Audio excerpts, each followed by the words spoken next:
উমরে ফারুক এবার চামড়ার কাপড়ের মধ্যে সূরা তহার প্রথম আয়াতের দিকে নজর করলেন।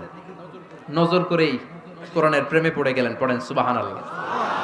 উমরে ফারুক পড়তে আরম্ভ করলেন, তহা মা আনজালনা আলাইকাল কুরআনা লিতাশকা ইল্লা তাযকিরাতাল লিমান ইয়াখশা তানজিলাম মিম্মান খালাকাল আরদা ওয়াস সামাওয়াতিল উলা। সুবহানাল্লাহ পড়েন।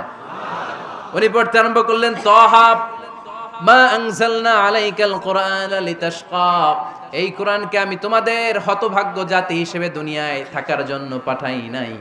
এটা রব্বুল আলামিনের পক্ষ থেকে এসেছে।